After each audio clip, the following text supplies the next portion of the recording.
가난한 집안 주제에 감히 나한테 대들어? 당장 이 집에서 나가! 오경이는 며느리 강하윤의 뺨을 세게 때렸습니다. 4년 동안 참아온 모욕과 폭력. 하지만 시어머니는 몰랐죠. 자신이 쫓아낸 며느리가 자산 5조 원 대기업에 숨겨진 회장이라는 사실을요. 그리고 며칠 후 경희는 태양그룹 회장실에서 무릎을 꿇고 빌게 됩니다. 하윤아, 제발 용서해줘. 내가 잘못했어. 과연 하윤은 어떤 복수를 준비했을까요? 시청 전에 구독과 좋아요 꼭 부탁드립니다. 영상 제작에 큰 힘이 됩니다. 또 된장찌개야? 매일 똑같은 메뉴만 해서 지겹다고. 오경이의 날카로운 목소리가 아침 식탁을 뒤흔들었습니다. 서울 강남구 타워팰리스 60평 아파트의 거실에서였죠. 시계는 오전 7시를 가리키고 있었어요. 죄송합니다, 어머님. 다음부터는 다른 메뉴로 준비하겠습니다. 강하윤은 고개를 숙인 채 조용히 대답했습니다. 32세의 하윤은 4년 전 이 집 며느리로 들어왔어요. 검은 머리를 단정하게 묶고 소박한 면 원피스를 입은 모습이었죠. 겉으로 보기엔 평범한 주부 같았습니다. 다른 메뉴? 무일푼 거지년이 뭘 알아서 요리를 해? 공장에서 기름 냄새나 맡아온 주제에. 경희는 60세의 나이가 무색할 정도로 날카로운 인상을 가진 여성이었습니다. 전직 검사 출신답게 권위적인 태도가 온몸에서 묻어났어요. 명품 브랜드 실크 가운을 입고 손에는 5천만 원짜리 에르메스 시계를 차고 있었죠. 하윤은 아무 말 없이 식탁을 정리하기 시작했습니다. 어머님, 저 먼저 출근하겠습니다. 박재훈이 넥타이를 매며 거실로 나왔어요. 35세의 재훈은 서울 최고 로펌에서 일하는 변호사였습니다. 단정한 수트 차림에 명품 서류 가방을 들고 있었죠. 아들아, 오늘 저녁 일찍 들어올 수 있어? 힘들 것 같아요. 중요한 소송 준비 중이라서요. 재훈은 하윤을 한번 쳐다보지도 않고 현관으로 향했습니다. 4년 동안 한 번도 아내를 제대로 보지 않는 남편이었어요. 하윤아, 커피 한 잔만 더 타줘. 하윤이 부엌으로 가자 경희는 만족스러운 표정을 지었습니다. 며느리를 부리는 게 즐거운 듯 했죠. 커피를 내리며 하윤은 창밖을 바라봤어요. 강남의 고층 빌딩들이 아침 햇살에 반짝이고 있었습니다. 하윤의 눈빛에는 묘한 여유가 담겨 있었죠. 그때 하윤의 휴대폰 진동이 울렸어요. 화면에는 김전무라는 이름이 떠올랐습니다. 하윤은 재빨리 베란다로 나갔죠. 네, 저예요. 회장님, 이번 분기 실적 보고서 검토 부탁드립니다. 내일 오전에 확인하겠습니다. 그리고 예정대로 진행하세요. 알겠습니다, 회장님. 전화를 끊은 하윤은 거실로 돌아오자마자 다시 순종적인 며느리의 표정으로 바뀌었습니다. 누구 전화야? 경희가 의심스러운 눈초리로 물었어요. 옛날 직장 동료입니다. 공장 친구들이겠지. 그런 사람들이랑 어울리지 마. 우리 집안격이 떨어져. 하윤은 커피를 경희 앞에 놓았습니다. 그런데 경희는 한 모금 마시더니 인상을 찌푸렸어요. 이게 무슨 맛이야? 설탕을 얼마나 넣은 거야? 죄송합니다. 다시 타드릴게요. 다시 타긴. 너가 제대로 할 줄 아는 게 뭐가 있어? 경희는 갑자기 커피잔을 바닥에 내동댕이 쳤습니다. 따뜻한 커피가 바닥에 쏟아지며 하윤의 치마를 적셨죠. 어머님, 어머님은 무슨 무일푼 거지 주제에 우리 집에 들어온 것만으로도 감사해야지. 경희의 목소리는 점점 커졌어요. 하지만 하윤은 여전히 침착했습니다. 조용히 걸레를 가져와 바닥을 닦기 시작했죠. 내가 친구들한테 뭐라고 말해야 하는지 알아? 며느리가 어디 출신이냐고 물어보면 말이야. 경희는 계속해서 하윤을 깎아내렸어요. 그때마다 창피해 죽겠어. 공장에서 일하던 애라고 어떻게 말해? 하윤의 손이 잠시 멈췄습니다. 하지만 곧 다시 움직였어요. 정말 죄송합니다. 죄송하다고 다야? 너 때문에 우리 집안 체면이 다 깎였어. 그때 하윤의 손목에 있던 시계가 살짝 드러났어요.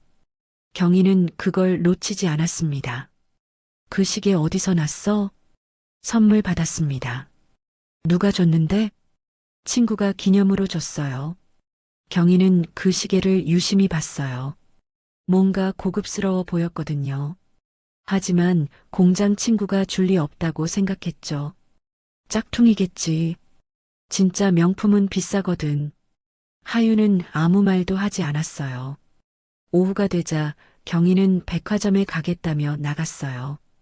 혼자 남은 하윤은 거실을 정리하기 시작했습니다. 청소를 하던 중 하윤의 휴대폰이 다시 울렸어요. 이번에는 비서실장이라는 이름이었죠. 네, 말씀하세요. 회장님, 내일 이사회 일정 확인 부탁드립니다. 알겠습니다. 자료는 미리 검토해 주세요. 네, 회장님. 그리고 박재훈 변호사 건은 어떻게 할까요? 하윤의 눈빛이 차갑게 변했습니다. 계획대로 진행하세요. 아직은 아무것도 모르게. 알겠습니다. 전화를 끊은 하윤은 창밖을 바라봤어요. 하윤의 얼굴에는 묘한 미소가 떠올랐습니다. 4년 동안 참고 견뎌온 시간들, 매일 아침 모욕을 듣고 무시당하고 때로는 물건이 날아오기도 했죠. 하지만 이제 곧 모든 게 끝날 거였어요. 하윤은 거울 앞에 섰습니다. 평범한 주부 같은 자신의 모습을 보며 생각했죠. 조금만 더 참자. 곧 다 끝나. 그날 저녁 재훈이 돌아왔어요. 밤 10시가 넘은 시각이었습니다. 여보, 저녁 드셨어요? 하윤이 물었지만 재훈은 대답도 없이 방으로 들어갔어요. 4년 동안 한 번도 제대로 된 대화를 나눈 적이 없었습니다. 하윤은 조용히 남은 설거지를 했어요. 그리고 작은 방으로 들어가 노트북을 켰습니다. 화면에는 태양그룹 경영 보고서라는 파일이 떠올랐죠. 하윤은 보고서를 꼼꼼히 검토하기 시작했어요. 숫자들을 분석하고 전략을 수정하고 지시사항을 정리했습니다. 평범한 며느리의 모습은 온데간데 없었죠. 새벽 2시가 되어서야 하윤은 노트북을 끄고 잠자리에 들었어요. 내일도 똑같은 하루가 반복될 거였습니다. 오늘 추석 연휴인데 친척 모임 있는 거 알지? 경희가 아침 식사 중에 말했습니다. 추석 명절이 다가오고 있었어요. 네, 알고 있습니다. 너도 따라와야 할 것 같긴 한데. 솔직히 창피하긴 해. 하윤은 묵묵히 밥을 먹었어요. 이미 예상했던 말이었습니다. 추석 연휴 둘째 날 재훈의 큰아버지 댁에 친척들이 모였습니다. 20명이 넘는 사람들이 넓은 거실을 가득 채웠죠. 재훈이 요즘 법무법인에서 잘 나간다며? 큰아버지가 흐뭇한 표정으로 물었어요. 네, 덕분에 잘 지내고 있습니다. 재훈이 겸손하게 대답했습니다. 며느리는 어디 출신이야? 갑자기 친척 중 한 명이 하윤을 보며 물었어요. 순간 식당이 조용해졌습니다. 공장에서 일했습니다. 경희가 불편한 표정으로 대답했죠. 어떤 공장이요? 요즘 제조업도 괜찮다던데. 자동차 부품 만드는 작은 공장이었어요. 친척들 사이에서 미묘한 시선들이 오갔어요. 변호사 집안의 며느리가 공장 출신이라니 의외였던 거죠. 그래도 성실하게 일하신 거잖아요. 요즘 젊은 분들 대단해요. 한 친척이 호의적으로 말했습니다. 뭐가 대단해요? 그냥 먹고 살려고 한 거죠. 경희의 목소리에 날이 서 있었어요. 부모님은 뭐 하세요? 또 다른 친척이 물었습니다. 하윤의 얼굴이 순간 굳어졌어요. 아버지는 일찍 돌아가셨고 어머니 혼자 계십니다. 아이고, 그랬구나. 어려서 고생 많이 했겠네. 친척들의 동정 어린 시선이 하윤에게 쏟아졌습니다. 하지만 경희는 더욱 불편해했어요. 공장에서 일하다가 사고로 돌아가셨대요. 경희가 차갑게 말했습니다. 참 안 됐네요. 힘드셨겠어요. 힘들긴요. 그래서 더 문제예요. 제대로 된 교육을 못 받았으니까. 하윤의 손이 테이블 아래에서 주먹을 쥐었어요. 하지만 여전히 침착한 표정을 유지했습니다. 경희야, 그런 말은 좀.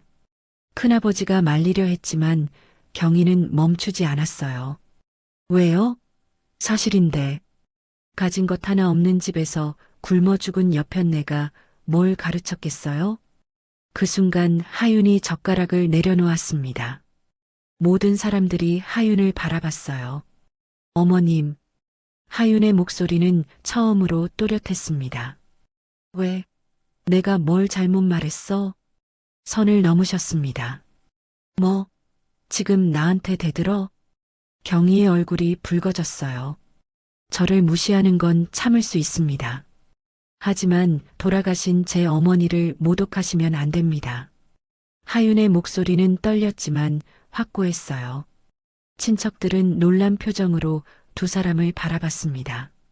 뭐, 감히 내가 시집살이 편하게 해준 줄 알았더니 본색을 드러내는구나. 경희가 자리에서 벌떡 일어났어요. 하윤아, 진정해. 어머니도.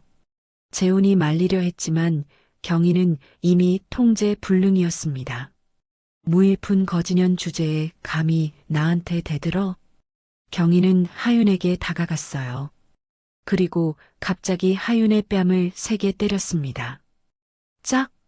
찰진 소리가 식당에 울려 퍼졌어요. 친척들이 모두 숨을 죽였습니다. 어머니. 재훈이 놀라서 소리쳤지만 경희는 멈추지 않았어요. 당장 이 집에서 나가. 너 같은 거지는 우리 집안에 있을 자격도 없어. 하윤의 뺨은 빨갛게 부어올랐습니다. 하지만 하윤의 눈빛은 이상하게도 차분했어요. 오히려 이제 끝났다는 듯한 안도감마저 보였죠.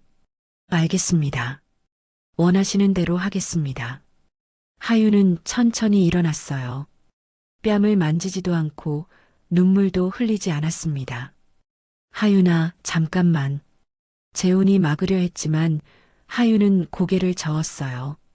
됐습니다. 4년 동안 정말 고생 많으셨습니다. 하윤의 말에는 묘한 여유가 담겨 있었어요. 마치 모든 걸 알고 있다는 듯한 분위기였죠. 하윤은 가방을 집어들고 현관으로 향했습니다. 친척들은 어떻게 반응해야 할지 몰라 당황해했어요. 문을 나서기 전 하윤은 뒤를 돌아봤어요. 모두 즐거운 명절 보내세요. 그리고는 조용히 문을 닫았습니다. 밖으로 나온 하윤은 주차장으로 걸어갔어요. 하윤의 손이 가방 안으로 들어가 휴대폰을 꺼냈습니다. 김 전무님. 네, 회장님. 이제 시작하겠습니다. 모든 계획을 실행해 주세요. 알겠습니다. 바로 준비하겠습니다. 그리고 박재훈 변호사 관련 자료도 모두 공개하세요. 네, 회장님. 오늘 밤부터 시작하겠습니다. 전화를 끄는 하윤은 깊은 숨을 들이켰어요. 4년 동안 참아온 모든 것들이 이제 폭발할 시간이었습니다. 하윤은 대기하고 있던 검은색 고급 세단으로 걸어갔어요. 운전기사가 정중하게 문을 열어줬습니다. 회장님, 어디로 모실까요? 본사로 가주세요. 할 일이 많습니다.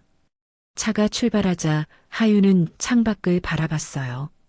하윤의 뺨에는 여전히 붉은 자국이 남아 있었지만 하윤의 표정은 오히려 평온했습니다. 4년 동안의 계획이 드디어 시작되는 순간이었어요.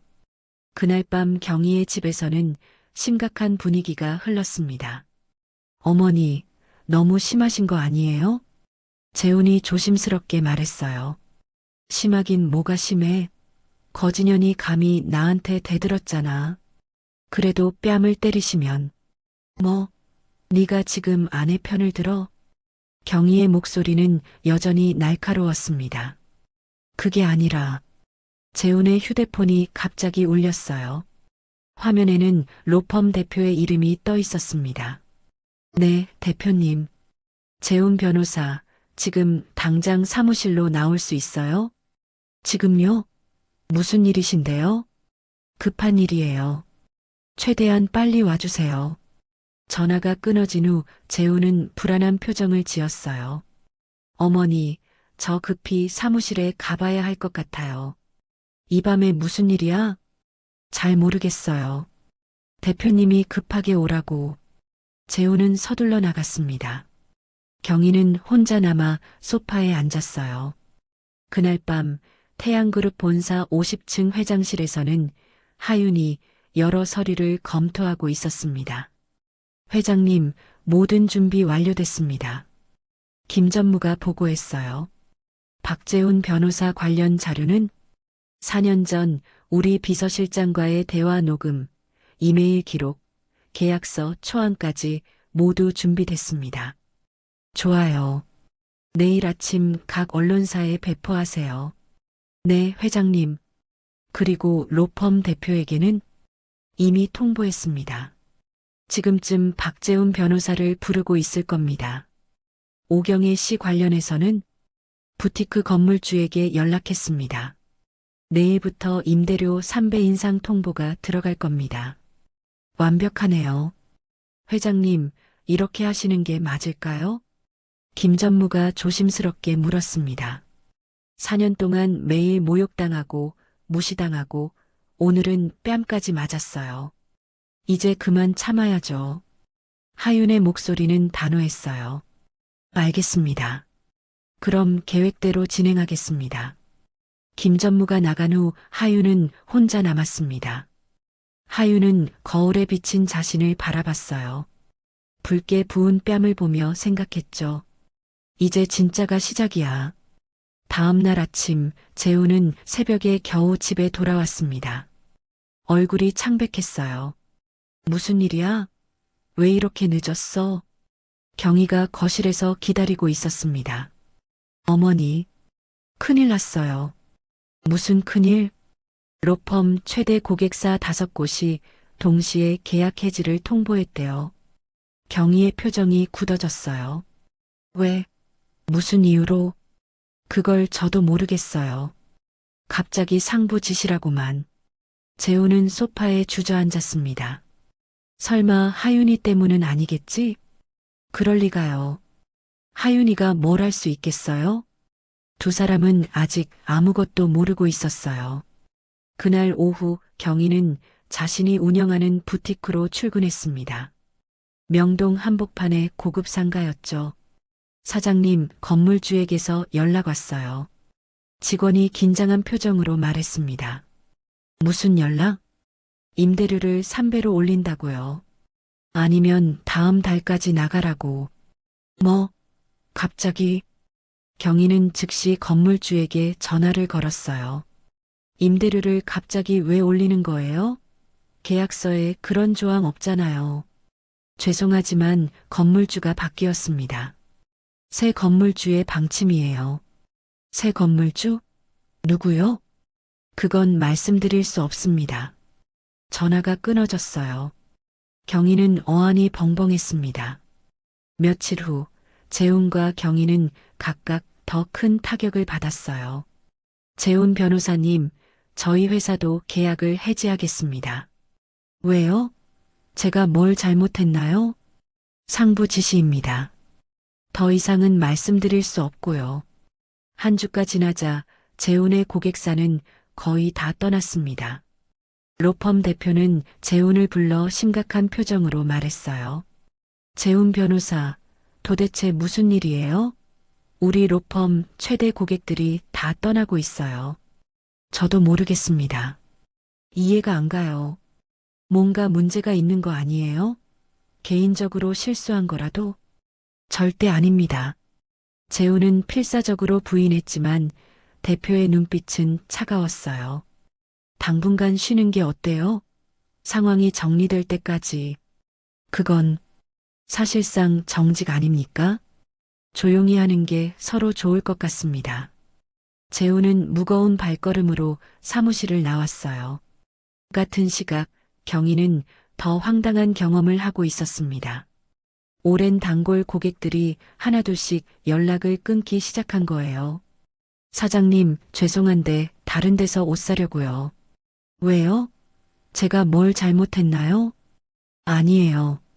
그냥 개인 사정이 생겨서요. 이런 일이 하루에 5건이나 발생했어요.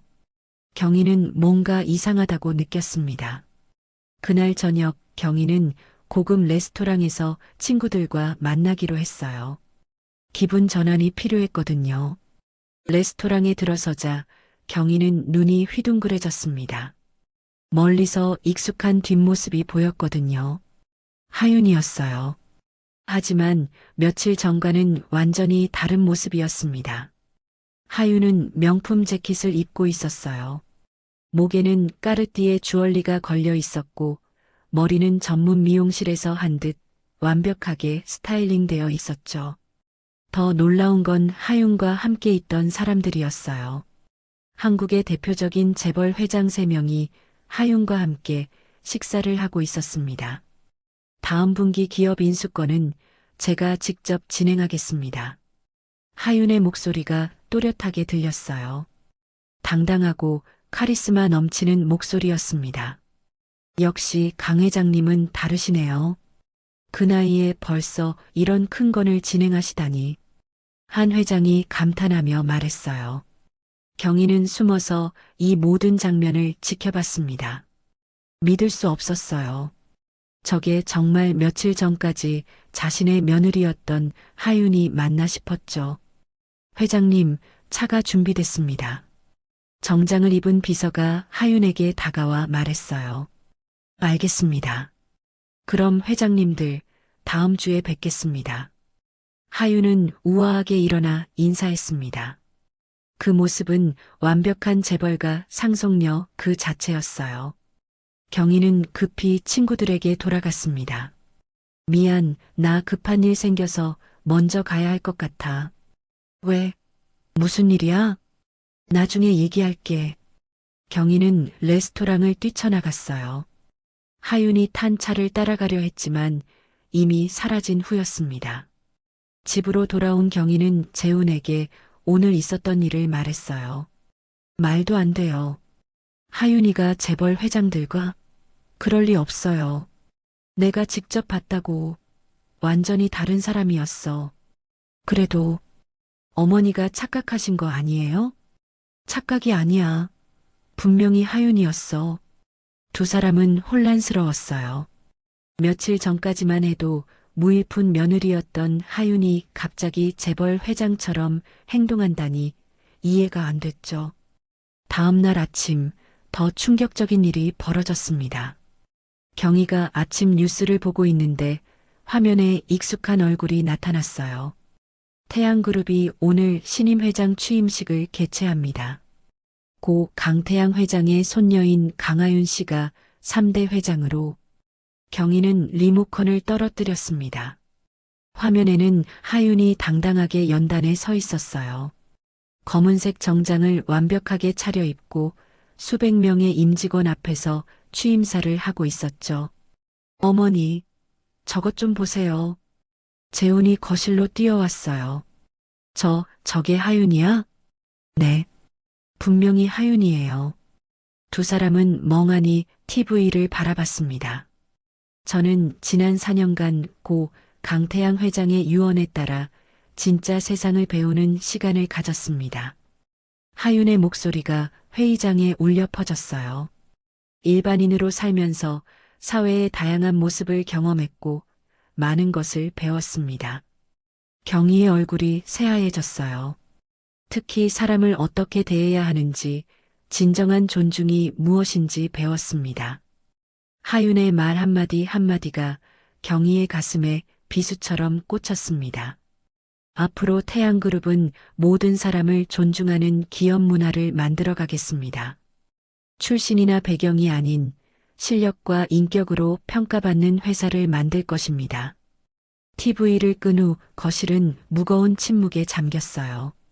어머니, 우리 큰일 났어요. 재훈의 목소리가 떨렸습니다. 내가 태양그룹 회장을 무일푼 거지년이라고. 경희는 자신이 한 말들을 떠올렸어요.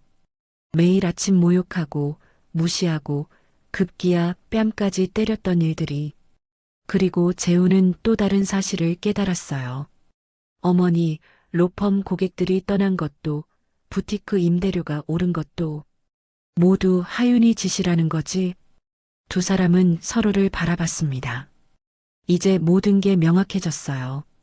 며칠 후 경희와 재훈의 집에 고급 초대장이 배달됐습니다. 태양그룹 신임 회장 취임식에 귀하를 초대합니다. 초대장을 본 두 사람은 당황했어요. 이거 우리를 초대한 거예요? 아마도 하윤이가 보낸 것 같은데 가야 할까요? 안 가면 더 이상해 보일 것 같아. 가자. 취임식이 열리는 날 경희와 재훈은 최대한 격식을 갖춰 입었습니다. 하지만 두 사람 모두 불안한 표정이었어요. 태양그룹 본사는 강남 한복판의 50층 빌딩이었습니다. 입구부터 화려했어요. 수백 명의 재벌, 정치인, 유명 인사들이 모여 있었죠. 이름 확인 부탁드립니다. 안내 직원이 정중하게 물었어요. 박재훈, 오경희입니다. 아, 네. 3층 연회장으로 안내해 드리겠습니다. 연회장에 들어서자 화려한 샹들리에와 고급스러운 인테리어가 눈에 들어왔어요. 수백 명의 하객들이 샴페인을 들고 담소를 나누고 있었습니다. 저 사람 재벌 순위 10위 안에 드는 회장 아니에요? 맞아. 저기 유명한 정치인도 보이고. 경희와 재훈은 위축될 수밖에 없었어요. 이런 자리에 와본 적이 없었거든요. 잠시 후 조명이 어두워지며 무대에 스포트라이트가 켜졌습니다.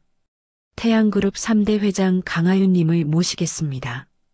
우레와 같은 박수가 터져 나왔어요. 무대로 올라온 하윤은 완벽했습니다. 검은색 맞춤 정장에 진주 목걸이를 한 모습이 마치 여왕 같았어요. 경희는 숨이 막혔습니다. 저게 정말 며칠 전까지 자신의 며느리였던 하윤이 맞나 싶었죠. 여러분, 오늘 이 자리에 와주셔서 감사합니다. 하윤의 목소리는 당당했어요. 저는 태양그룹 창업주 강태양 회장의 유일한 손녀입니다. 회장의 손녀. 재훈은 믿을 수 없다는 표정을 지었어요. 할아버지께서는 4년 전 돌아가시기 전 저에게 특별한 임무를 주셨습니다. 일반인으로 살아보라는 것이었습니다. 재벌가 상속녀로서가 아닌 평범한 사람으로 세상을 경험하라고 하셨죠. 경희의 다리에 힘이 빠졌어요. 그래서 저는 공장에서 일했습니다. 결혼도 했고 며느리로도 살았습니다. 하윤의 시선이 경희와 재훈에게 향했어요. 4년 동안 정말 많은 걸 배웠습니다. 특히 사람을 출신으로 판단해서는 안 된다는 것을. 박수가 터져 나왔지만 경희와 재훈은 손도 들지 못했어요. 그런데 오늘 여기서 한 가지 더 밝히고 싶은 사실이 있습니다. 하윤이 손짓하자 대형 스크린이 켜졌습니다. 화면에는 4년 전 한 카페의 CCTV 영상이 나왔어요. 재훈과 한 남성이 대화하는 장면이었습니다. 회장 따님과 결혼하시면 태양그룹 법률 고문 자리를 보장해 드리겠습니다. 남성의 목소리가 회장에 울려 퍼졌어요. 정말입니까? 화면 속 재훈의 목소리였습니다. 네. 단 4년간은 비밀을 유지하셔야 합니다. 회장님 유언이시니까요. 알겠습니다. 그럼 언제 만나면 될까요? 재훈의 얼굴이 새하얘졌어요. 주변 사람들이 재훈을 쳐다보기 시작했습니다. 이 남성은 당시 태양그룹 비서실장이었습니다. 저는 이 사실을 알고 있었습니다. 하지만 할아버지의 유언을 따르기 위해 4년간 침묵했죠. 경희는 믿을 수 없다는 표정으로 재훈을 바라봤어요. 처음부터 계산이었어? 재훈은 아무 말도 할 수 없었습니다. 박재훈 변호사는 저를 사랑해서 결혼한 게 아니었습니다. 태양그룹과의 계약을 위해 접근한 거죠. 하객들 사이에서 웅성거림이 일어났어요.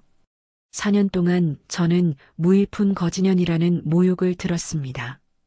공장에서 기름 냄새나 맡던 애라는 말도 들었죠. 하윤의 목소리에 감정이 실렸어요. 심지어 돌아가신 제 어머니를 굶어 죽은 여편네라고 모독당하기도 했습니다. 경희는 고개를 들 수 없었어요. 그리고 며칠 전 뺨까지 맞았습니다. 하윤이 자신의 뺨을 가리켰어요.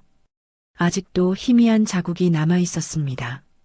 이 모든 것을 4년 동안 참았습니다. 할아버지와의 약속 때문에. 하윤은 경희와 재훈을 똑바로 바라봤어요. 하지만 이제 4년이 끝났습니다. 더 이상 참을 필요가 없어졌죠. 회장은 숙연해졌습니다. 박재훈 변호사님, 오경희님, 나와주시겠습니까? 모든 시선이 두 사람에게 집중됐어요. 경희와 재훈은 어쩔 수 없이 일어났습니다.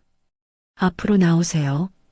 두 사람은 떨리는 다리로 무대로 올라갔어요. 수백 명의 시선이 따가웠습니다. 재훈 씨, 4년 전 그 대화 기억하시죠? 재훈은 고개를 숙였어요. 네. 저를 사랑했습니까? 아니면 계약을 원했습니까? 재훈은 대답할 수 없었습니다. 대답해 주세요. 여기 계신 모든 분들이 듣고 있습니다. 재훈은 한참을 망설이다 입을 열었어요. 처음에는 계약 때문이었습니다. 하객들 사이에서 탄식이 나왔어요. 그럼 4년 동안 저를 속인 거네요. 죄송합니다. 경희님은요? 하윤이 경희를 바라봤어요. 저를 무일푼 거지년이라고 부르셨죠? 제가 정말 무일푼이었나요? 경희는 온몸이 떨렸습니다. 제가 가난했다면 무시해도 괜찮았나요? 뺨을 때려도 괜찮았나요?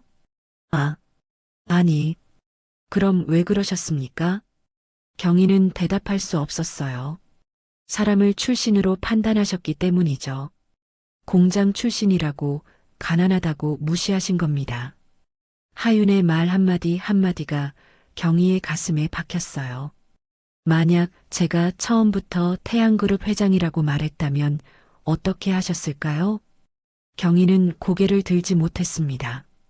아마도 최고의 대접을 해주셨겠죠. 하지만 가난한 며느리에게는 모욕과 폭력을 주셨습니다. 하윤은 경희에게 한 걸음 다가갔어요. 이게 바로 문제입니다. 사람의 가치는 돈이나 출신이 아닌데 말이죠. 회장은 조용했어요. 모두가 숨을 죽이고 이 장면을 지켜봤습니다. 박재훈 변호사님, 오경희님, 두 분과의 인연은 여기서 끝입니다. 하윤이 비서에게 손짓했어요. 비서가 서류를 가져왔습니다. 이혼 서류입니다. 위자료는 1원도 없습니다. 사기 결혼이었으니까요. 재훈은 서류를 보며 창백해졌어요. 그리고 경희님께는 하윤이 또 다른 서류를 꺼냈습니다. 부티크가 있는 건물, 제가 매입했습니다. 다음 달까지 나가주세요. 경희는 그 자리에 주저앉을 뻔했어요. 이게 복수냐고 물으신다면 아니라고 답하겠습니다. 하윤의 목소리는 차분했어요. 이건 단지 진실을 밝히는 것뿐입니다. 4년 동안 숨겨졌던 진실을요. 하객들이 박수를 쳤습니다. 경희와 재훈만 초라하게 무대에 서 있었어요. 두 분은 이제 내려가셔도 됩니다. 오늘 이후로는 남남으로 지내죠. 경희와 재훈은 비틀거리며 무대에서 내려왔습니다. 모든 사람들의 시선이 차가웠어요. 연회장을 나온 두 사람은 엘리베이터를 탔습니다. 문이 닫히자 경희가 재훈을 돌아봤어요. 처음부터 알고 있었다고?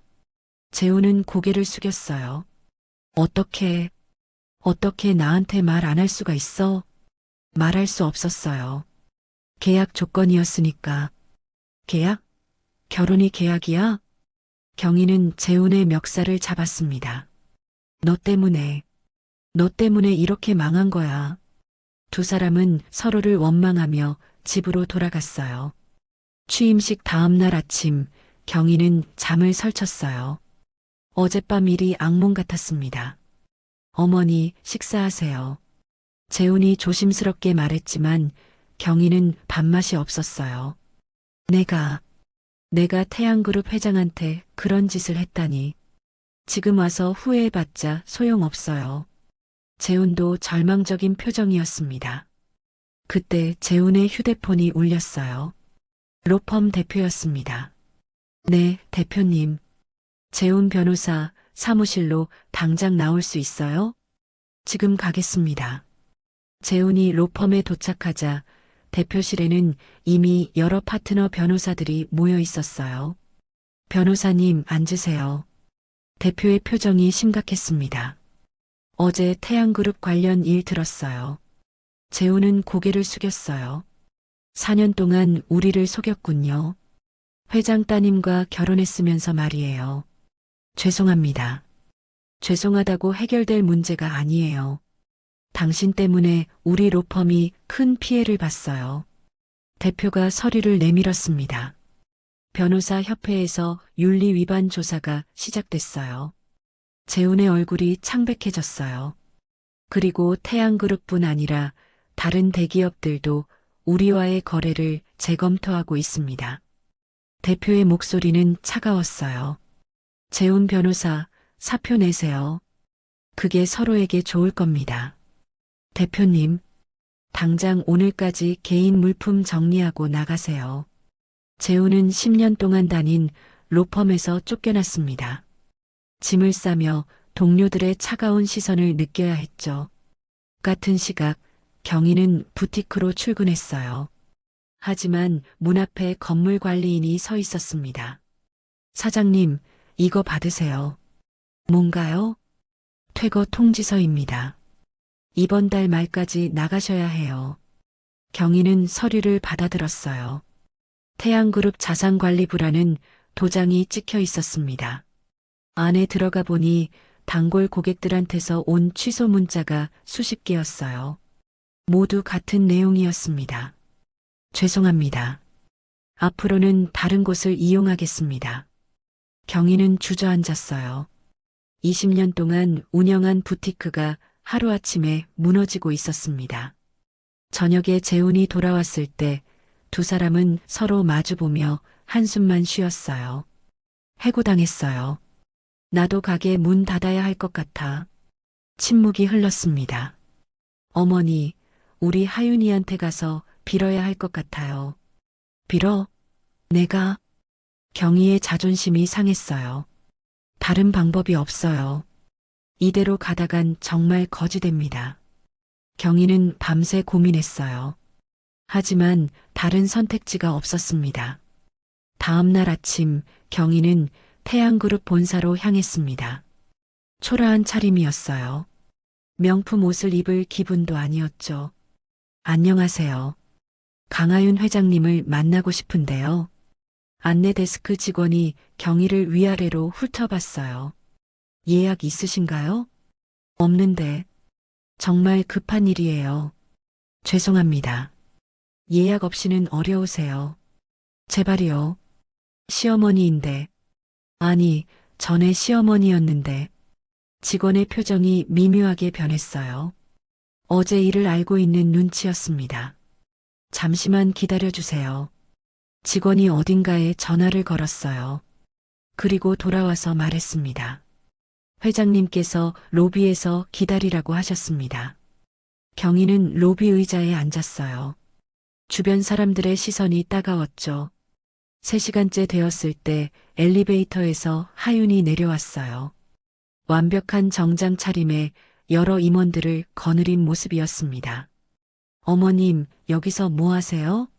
하윤의 목소리는 예전처럼 조용했지만 그 안에 담긴 권위는 달랐어요. 하윤아. 아니, 회장님.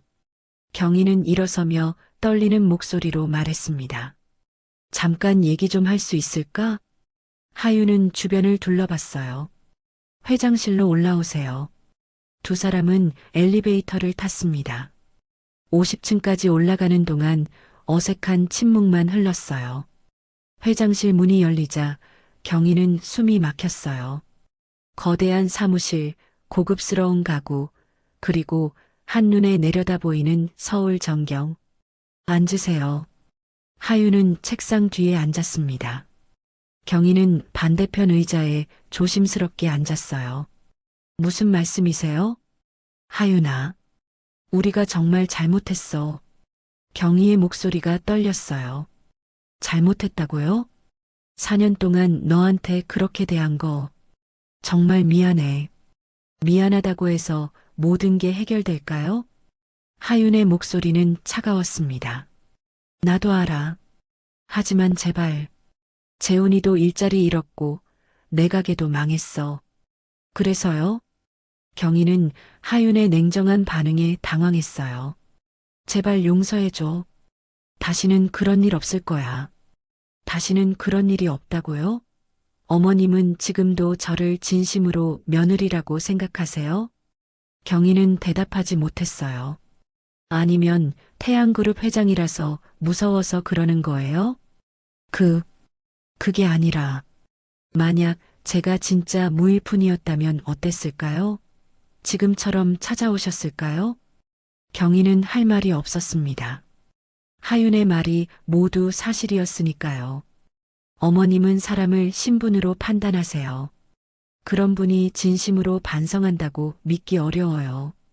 그때 경희는 갑자기 무릎을 꿇었습니다. 하윤아, 제발, 나를 용서해줘. 하윤은 무릎 꿇은 경희를 내려다봤어요. 4년 전이라면 상상도 못할 장면이었습니다. 일어나세요. 용서해줄 때까지 안 일어날 거야. 일어나라고 했어요. 하윤의 목소리에 권위가 실렸어요. 경희는 어쩔 수 없이 일어났습니다. 어머님, 용서는 해드릴게요. 경희의 얼굴이 밝아졌어요. 정말 용서해 주는 거야? 네, 용서해 드려요.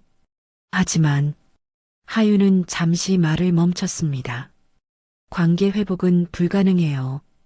다신 찾아오지 마세요. 경희의 표정이 다시 어두워졌어요. 4년 동안 받은 상처가 쉽게 지워질까요? 특히 돌아가신 제 어머니를 모독하신 건. 경희는 그 순간을 떠올리며 고개를 숙였어요. 용서는 하지만 잊을 수는 없어요. 그러니 앞으로는 각자의 길을 가는 게 좋겠습니다. 그럼 재훈이랑 나는 어떻게 해야 해? 그건 어머님이 알아서 하셔야죠. 하윤은 창밖을 바라봤어요. 다만 앞으로는 괴롭히지 않겠어요. 하지만 도움도 드리지 않을 겁니다. 경희는 이해했습니다. 최소한의 평화는 얻었지만 예전으로는 절대 돌아갈 수 없다는 거였죠. 재훈이 일자리는 스스로 구하셔야죠. 제가 방해하지는 않겠지만 도와주지도 않을 거예요. 집은 어떻게 되는 거야? 하윤은 서류를 하나 꺼냈어요. 타워 팰리스 아파트, 제 소유예요. 4년 전에 샀습니다. 경희는 충격을 받았어요. 다음 달까지 나가주세요. 새 세입자가 들어올 예정이거든요. 우리가 어디서 살아? 그것도 스스로 해결하세요. 경희는 절망했어요. 하지만 더 이상 할 말이 없었습니다. 어머님, 이번 일로 많은 걸 배우셨기를 바라요. 뭘? 사람을 외모나 출신으로 판단하면 안 된다는 거요. 모든 사람은 존중받을 가치가 있어요. 경희는 고개를 끄덕였어요. 알겠어. 정말 잘못 생각했었어. 진심으로 그렇게 생각하세요? 응. 이번 일로 정말 많이 깨달았어. 하윤은 경희를 마지막으로 바라봤습니다. 그럼 이제 가세요. 앞으로는 각자의 길을 걸어가죠. 경희는 일어서서 인사했어요. 하윤아, 마지막으로 한마디만 할게. 너 정말 훌륭한 사람이야. 내가 널 제대로 못 봤었어. 하윤의 표정이 조금 부드러워졌어요. 감사해요. 어머님도 앞으로는 더 좋은 사람이 되시길 바라요. 경희가 사무실을 나갈 때 마지막으로 돌아봤습니다. 하윤은 창밖을 바라보며 깊은 생각에 잠겨 있었어요. 엘리베이터를 타고 내려가며 경희는 복잡한 심정이었어요. 용서는 받았지만 모든 게 예전 같지는 않을 거라는 걸 알았죠. 로비로 나오자 사람들의 시선이 느껴졌습니다. 어제 일을 본 사람들이었어요. 경희는 고개를 숙이고 급히 건물을 빠져나갔습니다. 집으로 돌아오니 재훈이 기다리고 있었어요. 어떻게 됐어요? 용서는 받았어. 하지만 다시 가족이 될 수는 없대. 그리고 아파트에서 나가래. 재훈은 한숨을 쉬었어요. 예상했어요. 우리가 너무 심했으니까. 그날 밤 두 사람은 짐을 싸기 시작했습니다. 20년 넘게 모은 물건들이었지만 이제 새로운 곳으로 가야 했어요. 어머니, 우리 어디서 살아야 해요? 일단 작은 월세 찾아보자.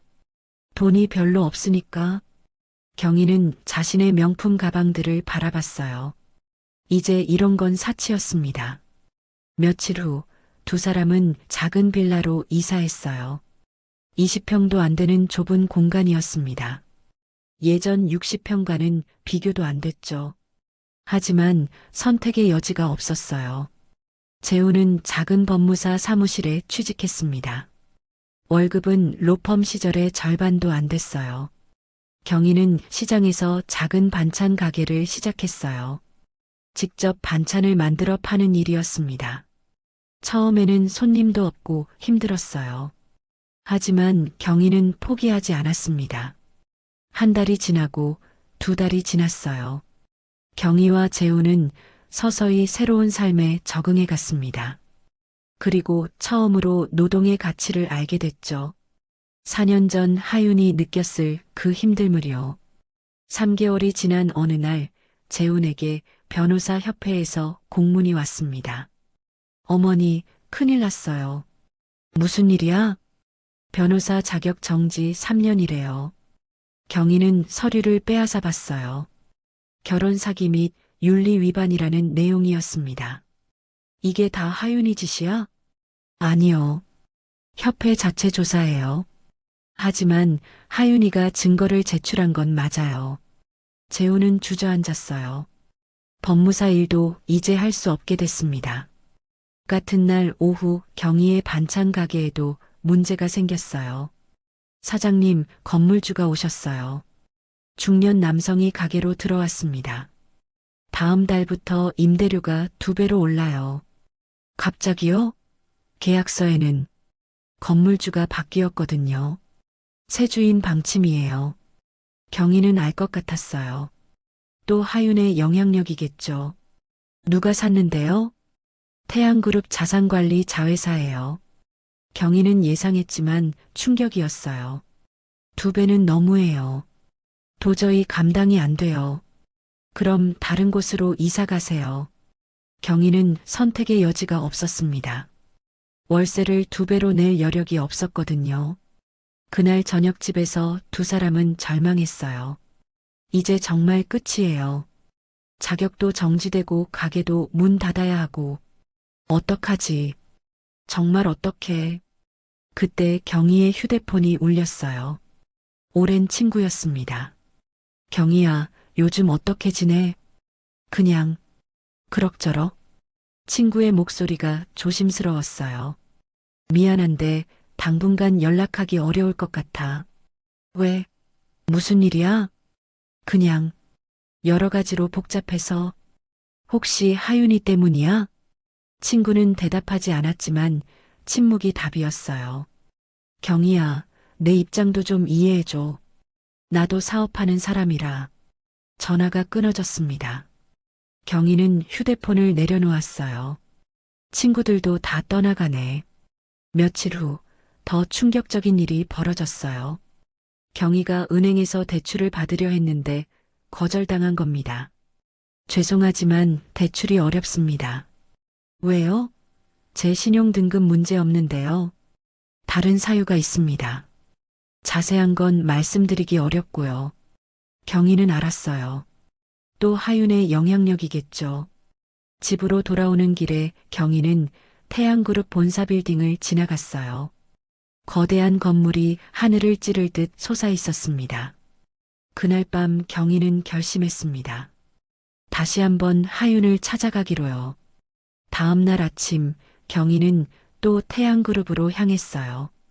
이번에는 더 초라한 모습이었습니다. 회장님을 만나고 싶습니다. 안내 직원이 경희를 기억하는 듯 했어요. 예약은 있으신가요? 없어요. 하지만 꼭 만나야 해요. 죄송합니다. 예약 없이는 제발이에요. 딱 5분만이라도. 직원은 난처한 표정을 지었습니다. 그때 마침 하윤이 로비로 내려왔어요. 어머님, 또 오셨네요. 하윤의 목소리는 피곤해 보였어요. 하윤아, 회장실로 올라오세요. 두 사람은 다시 50층으로 올라갔습니다. 또 무슨 일이세요? 하윤아, 제발 그만해줘. 뭐요? 너도 알잖아. 자격 정지, 가게 임대료, 은행 대출까지. 하윤은 의자에 앉았어요. 제가 한 게 아니에요. 거짓말 마. 다 내 짓이잖아. 변호사 자격 정지는 협회 결정이에요. 건물은 제 회사가 정상적으로 매입한 거고요. 하윤의 목소리는 담담했습니다. 하지만 내가 증거를 제출했잖아. 사실을 밝힌 것뿐이에요. 재훈 씨가 정말로 사기 결혼을 했으니까요. 경희는 할 말이 없었어요. 어머님, 이게 바로 현실이에요. 하윤은 창밖을 바라봤습니다. 저를 무일푼 거지년이라고 부르실 때는 언제고, 이제 와서 불쌍하다고 봐달라고요? 경희는 고개를 숙였어요. 내가 했던 말들 다 취소할게. 내가 회장이라는 걸 알았으면 절대 그러지 않았어. 하윤은 경희를 똑바로 바라봤어요. 그게 문제예요, 어머님. 뭐가?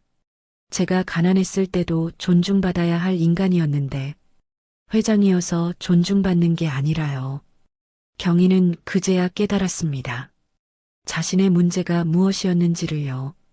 어머님은 아직도 모르시는 것 같네요. 사람의 가치는 돈이나 지위가 아니에요. 하윤은 비서를 불렀어요. 이분, 앞으로 출입 금지입니다. 네, 회장님. 경희는 깜짝 놀랐어요. 하윤아, 그건. 어머님 용서는 했어요. 하지만 더 이상 만나고 싶지 않아요. 제발. 4년 동안 저를 대하신 것처럼 이제 저도 어머님을 대할 거예요. 멀리서요. 경희는 눈물이 났어요. 하지만 하윤의 표정은 흔들리지 않았습니다. 나가주세요. 일하셔야죠. 경희는 비틀거리며 회장실을 나왔어요. 엘리베이터를 타고 내려오며 눈물을 흘렸습니다. 로비로 나오자 경비원이 경희를 기억하는 듯 했어요. 앞으로 이 건물 출입이 금지되셨습니다. 경희는 더 이상 버틸 수 없었어요. 건물 밖으로 나와 주저앉았습니다. 지나가던 사람들이 경희를 쳐다봤지만 아무도 도와주지 않았어요. 한참을 울고 난 후 경희는 일어났습니다. 집으로 돌아가는 길, 경희는 처음으로 진심으로 반성했어요. 내가 정말 잘못했구나. 6개월이 흘렀습니다. 경희와 재훈의 삶은 완전히 달라져 있었어요. 두 사람은 이제 작은 빌라 월세방에서 살고 있었습니다. 재훈은 변호사 자격이 정지되어 작은 법무사 사무실에서 보조 업무를 하고 있었어요. 경희는 시장에서 반찬 가게를 다시 시작했어요. 임대료가 저렴한 구석진 자리였지만 포기하지 않았습니다. 어머니, 오늘 장사는 어땠어요? 그럭저럭. 단골 몇 분이 생겼어. 경희의 손은 거칠어져 있었어요. 매일 반찬을 만들고 설거지를 하니 손에 굳은 살이 박였습니다. 힘들죠? 응. 근데 이제 알겠어. 하윤이가 왜 그랬는지. 재훈은 고개를 끄덕였어요. 노동이 얼마나 힘든지, 가난이 얼마나 서러운지. 우리가 몰랐던 거예요. 그날 이후로 두 사람은 조금씩 변해갔습니다. 어느 날 경희는 시장에서 한 젊은 여성이 힘들어하는 걸 봤어요. 무거운 짐을 들고 있었습니다. 제가 도와드릴까요? 아, 괜찮아요. 예전에 경희였다면 관심도 안 가졌을 거예요. 하지만 지금은 달랐습니다. 경희는 짐을 함께 들어줬어요. 감사합니다. 정말 힘들었는데 천만에요. 저도 요즘 배우는 중이에요. 뭐요? 사람을 돕는다는 게 뭔지요? 젊은 여성은 미소를 지었어요. 그날 저녁 경희는 재훈에게 말했습니다. 오늘 누군가를 도와줬어. 기분이 이상하게 좋더라. 예전 같으면 상상도 못했을 일이죠. 응, 우리 정말 많이 변했어. 며칠 후 놀라운 일이 벌어졌어요. 경희가 시장에서 장사를 하고 있는데 익숙한 차가 멈춰 섰습니다. 고급 세단이었어요. 차에서 내린 사람은 하윤이었습니다. 경희는 깜짝 놀라 얼어붙었어요. 어서 오세요. 하윤은 조용히 경희의 가게로 다가왔어요. 반찬 좀 살게요. 경희는 떨리는 손으로 반찬을 담기 시작했습니다. 이거 얼마예요? 10,000원입니다. 하윤은 돈을 건네며 경희를 바라봤어요. 요즘 어떻게 지내세요? 그럭저럭. 살만해. 경희의 목소리가 떨렸습니다. 손이 많이 거칠어지셨네요. 응. 매일 반찬 만들다 보니. 하윤은 잠시 말이 없었어요. 하윤아. 네. 나. 이제 알았어. 사람을 돈으로 판단하면 안 되는 거. 진심이세요? 응. 6개월 동안 직접 겪어보니까 알겠더라. 내가 얼마나 힘들었을지. 경희의 눈에서 눈물이 흘렀습니다.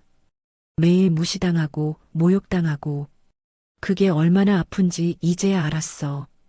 하윤은 경희의 손을 바라봤어요. 거칠고 주름진 손이었습니다. 하윤은 반찬을 들고 돌아섰습니다. 하윤아, 잠깐만. 어머님도 새로운 삶을 사세요. 더 나은 사람이 되시고요. 하윤은 차에 올라탔어요. 경희는 차가 사라질 때까지 지켜봤습니다. 그날 밤 경희는 재훈에게 오늘 있었던 일을 말했어요. 하윤이가 왔었어요. 반찬 사러. 정말요? 응. 그리고 용서는 했대.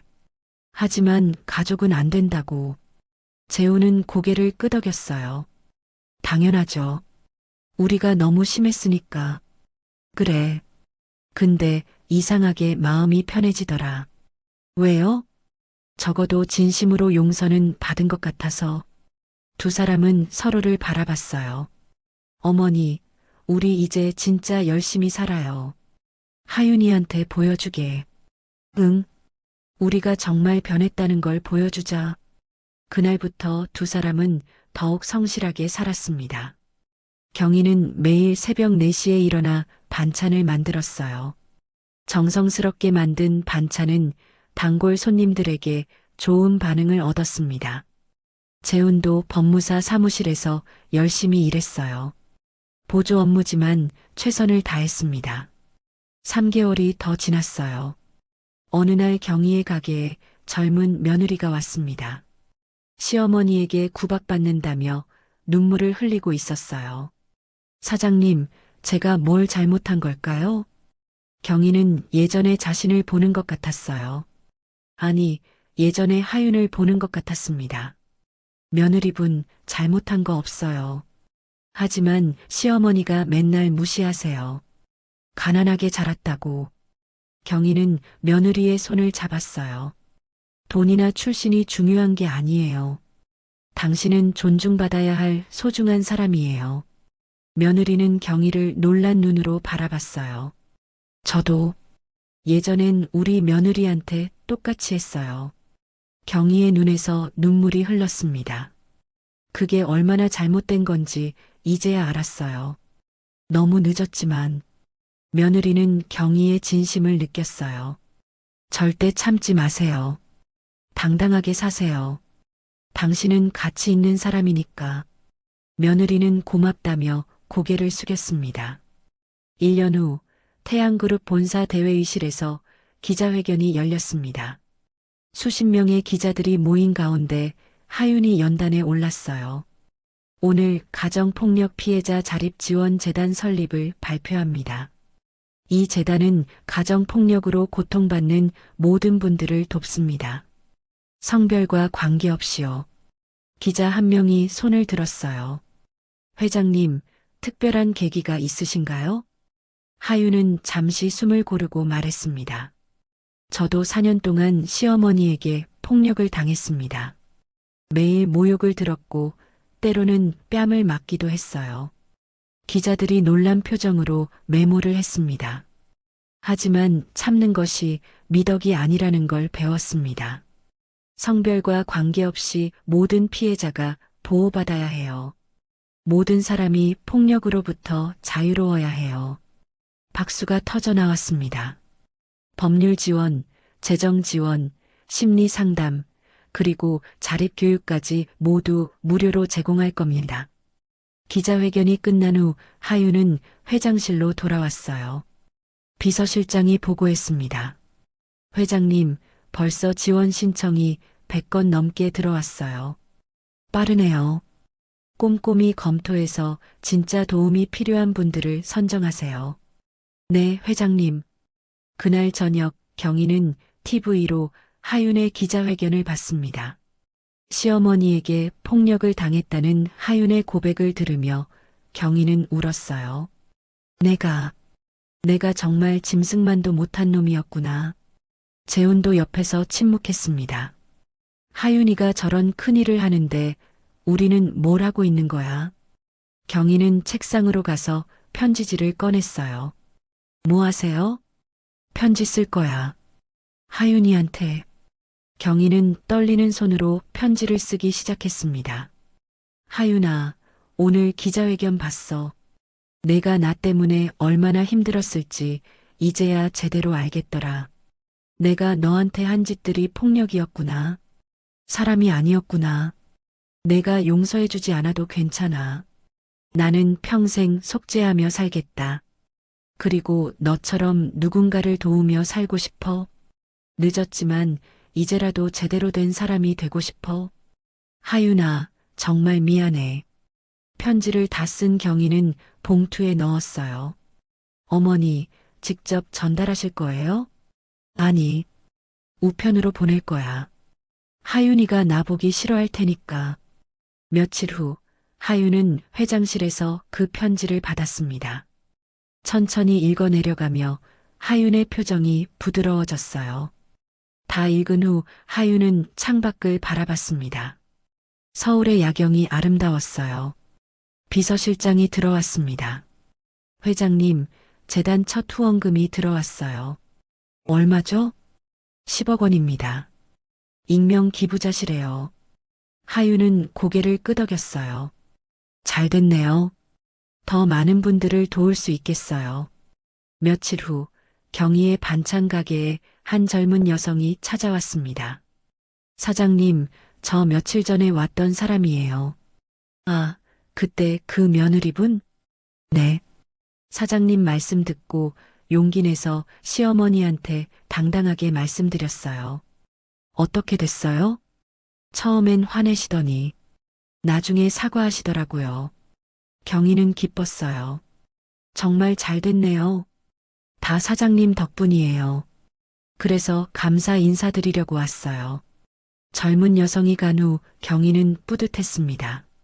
작은 일이지만 누군가를 도운 것 같아서요. 그날 저녁 재훈이 좋은 소식을 가지고 왔어요. 어머니, 3년 자격 정지가 끝나면 작은 사무실 하나 차릴까 해요. 그래, 좋은 생각이야. 대기업 로펌은 아니지만 정말 도움이 필요한 사람들을 도울 거예요. 경희는 재훈의 손을 잡았어요. 그래, 우리 이제 제대로 사람답게 살자. 6개월이 더 지나고 하윤은 재단 1주년 행사를 준비하고 있었습니다.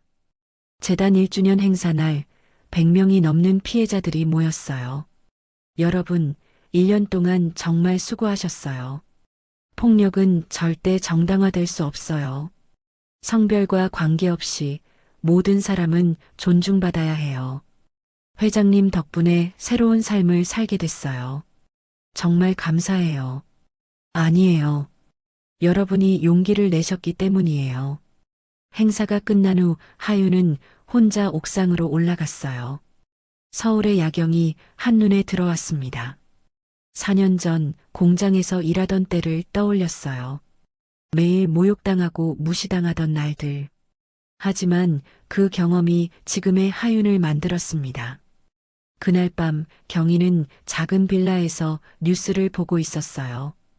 태양그룹 강하윤 회장이 가정폭력 피해자 지원에 100억 원을 추가 기부했습니다. 화면에는 하윤이 당당하게 서 있었어요. 경희는 TV를 보며 미소를 지었습니다. 우리 며느리. 아니, 하윤이가 정말 대단한 사람이 됐구나. 재훈도 옆에서 고개를 끄덕였어요. 우리가 몰라봤던 거죠. 응. 하지만 이제라도 알게 돼서 다행이야. 두 사람은 서로를 바라봤어요. 어머니, 우리도 더 열심히 살아요. 하윤이처럼은 못 되어도 우리도 누군가에게 도움이 되게. 그래. 그렇게 하자. 사람의 진정한 가치는 재산이나 출신이 아닌 그 사람 자체에 있습니다. 누군가를 무시하고 모욕하는 순간 우리는 그 사람의 진짜 모습을 놓치게 되죠. 경희와 재우는 뒤늦게 깨달았습니다. 하지만 그 깨달음조차 의미가 있었어요. 진심으로 반성하고 변화하려 노력했으니까요. 우리 모두 주변 사람들을 어떻게 대하는지 돌아봐야 합니다. 상대방이 나보다 약해 보인다고, 가난해 보인다고 함부로 대해서는 안 됩니다. 모든 사람은 존중받을 자격이 있으니까요. 오늘 이야기가 여러분에게 작은 깨달음이 되었기를 바랍니다. 오늘의 이야기 어떠셨나요? 구독과 좋아요는 더 좋은 이야기를 만드는데 큰 힘이 됩니다. 시청해주셔서 진심으로 감사드립니다.